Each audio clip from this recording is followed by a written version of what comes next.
Hey guys, welcome back to El Pilar Orchids. Thanks for checking in. Quick look at the orchids that we've tried to pollinate. Well, reciprocal crosses, two reciprocal crosses that we've tried to do here recently. The first ones here up front, we've been, lovingly call Project Fal YouTube. So if you followed our channel, then thanks a bunch. And if you're new to the channel, well, click that subscribe so you can get updates on this project as it continues along after today's update. And so we cross-pollinated these back in October. I looked at the cross sheet and it said October 13th was the day that we did the reciprocal cross on these. And to the left, this is a Germain Vincent, Phalaenopsis Germain Vincent. So it's a Violacea alba crossed with Speciosa coffee. So that's the technical cross. Yeah, we do have spiders, which I love. I encourage the spiders in the garden. So it's got a spider web on it. But this particular seed pod, not looking so good. It's still quite light green and not very plump. The ridges in it are still pretty deep, and so it hasn't like really filled out. There's that close-up of that spider web. Yeah. And then this, we also tried pollinating this little runty seed pod, which also is a fail. But then on this guy, the other little spike from the other side, the newest spike, growing at a weird angle, is now starting to put on some blooms. So that's cool. Happy about that. So coming back into bloom, so I need to hopefully cut that seed pod off. However, the reciprocal cross, the Phalaenopsis green, just for proof, right? There's the tag, Tetraspis green.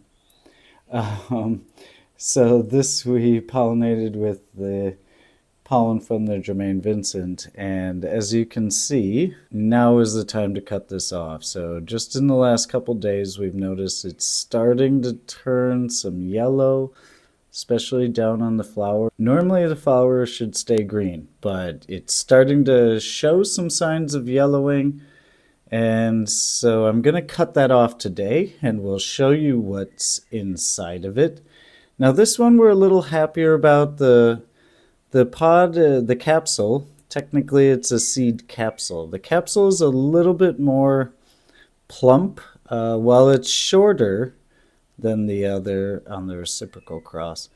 It's shorter, but it's plumper, and like the little ridges have kind of puffed out a little bit more. So I'm hoping that there's some viable seed in there. We'll find out today when we cut it off. So I've got the little envelope ready just in case. Hopefully it is. What's that? Oh, those are just, yeah, you can, I thought those spots, I was like, oh, what's that? I thought they were bugs. But nope, it's just the browning. So yeah, that's ready to come off. Now this plant, we do have some issues we need to address. And one of our viewers a few months back did point out that, yes, this is a Petoskey stone. The boss found this Petoskey stone on the beach when we were walking one time. But the roots, yeah, the old roots have like died off. Those were the ones that were in sphagnum moss. So we tried, it was watering day yesterday. So there's just a tiny bit of standing water in the bottom of the pot. I need to drain that out. But the old roots have died off from growing in sphagnum, and then we transitioned it into our media immediately, like bark and leca. And most of the roots died off. Some of them have stayed, and it started to grow new ones. So after we get this seed capsule off, then soon after that I want to repot it. It's been in that media for now like a year and a half or so, a little over a year and a half. I guess I guess something like that we've had these plants. I don't know, I would have to look. So in our quest to breed orchids, now the most recent cross that we've made. This is the Paphiopedilum bellatulum, and the bellatulum we've crossed with the Tyanum. And now the bellatulum, I think it looks pretty good. It's definitely plumping up, and yeah, the flower is fading. So this is kind of what I want to see on the plants when you, well, at least to me, this looks more like a successful cross on a Paphiopedilum. So the flower just kind of gets brown, it'll hang on there. I bet if I touched it, it would fall off. The Paphtyanum now has stayed a little bit whiter. It hasn't browned up as much. But the capsule, or well, the ovary, still is swelling. So it's looking a little better. I'm hopeful that both of these are successful crosses. You never know with home breeding, right? Like these, I'm not even sure. There may not even be viable seed. So for instance, you know, this is the Paphiopedilum gratrixianum. And this was the only Paphiopedilum capsule that we've sent off to the lab. And he reported back that he thought approximately 30% or so of the seeds looked viable. So actually had embryos, which, you know, I'm happy about that. It's better than 0%. Now we're still waiting to hear, which isn't good.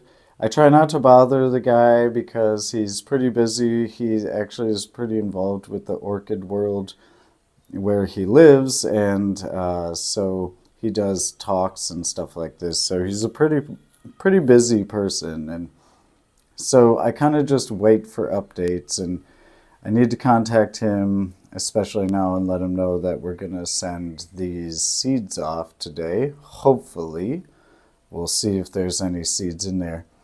He did say maybe recommended this time sending the whole green pod.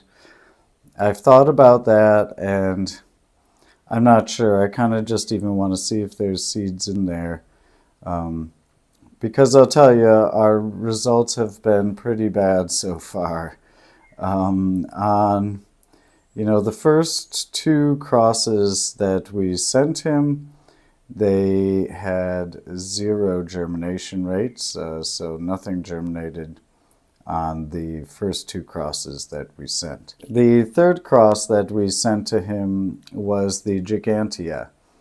So the Gigantea cross we were really excited about, and that never made it to him, apparently. So it got lost in the mail, and he never received those seeds. So that obviously is no-go. And now we've sent off a couple more.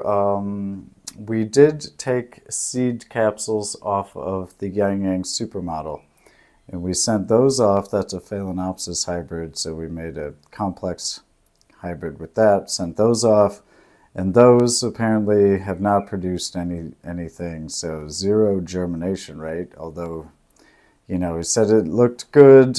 We actually had 2 capsules. The second one he said looked better, but still no news on any germination from that, or on the Gratrixianum cross yet. So right now we're 0% on germination. So we're getting better at pollination, but not so good at producing viable seed. So that's kind of the next step we have to try and figure out here.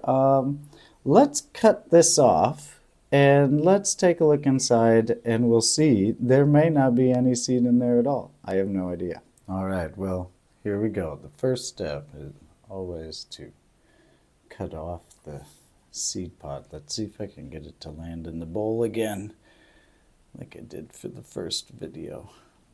The last seed chopping video we did anyway. So here we go. Well, that was easy. Right in. Okay, so put the plant off to the side. There's the capsule. Yeah, that's got to go for repot. Oh, I forgot my knife. Okay. Pop that out. The bowl can go. Let's see what's inside here now. It hasn't split open, but it's definitely starting to yellow. So it's time to go. Again, this was pollinated, what was that, October 13th was the day. So now often it'll have a lot of these like hairs in there. I'm just going to make a couple slits right down it. It's still pretty fleshy.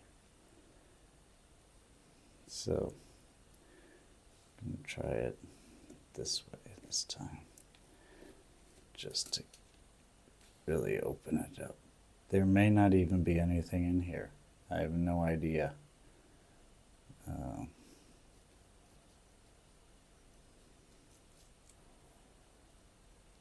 Okay. There's definitely what appears to be seed. It's all behind this white, fluffy, fleshy stuff, right? The seeds are all in there. So you want to scrape as much of that out as you can. You want to try to separate the seed from... Now this is the part where I really am just kind of going. I don't know for sure what the best method is here to ensure that A, I'm getting most of the seed, and B, that I'm not getting too much like fleshy green tissue that may, have too much moisture. So when you put the seed in the envelope to send, I don't want it to like get moldy and I shouldn't. Now I did wash my hands. I don't want to, touch it with my fingers and the oils in my hands as much as possible, but it is what it is. Okay, so there was something in there. Now we'll see what happens. I'll only kind of send off this fluffy tissue, and hopefully, as you kind of tap it, some of the seeds will come out. You don't want to crush the seeds, but they're tiny. Right? They're like powdery. So you can kind of see some of them. Let's see if it'll focus. Yeah, so you can see that dusty stuff, right? Those are the seeds, those little dusty particles there, and all that fluff and hair. Not too much there. We'll send it off, see what happens. I've got the little envelope already made, ready to go. I won't show you the putting it in the envelope process. I'll spare you those details, but yeah, so the next capsule that's kind of up on the block is probably this guy. So this is the Ambinosa, and this capsule does look nice and fat. This is probably the fattest of the three. This was pollinated just a couple days after, so probably third week in October. So I expect this one to be ready sometime soon as well. Thanks for checking in, guys. Hope you're having a good one, and we will see you back here at El Pilar soon.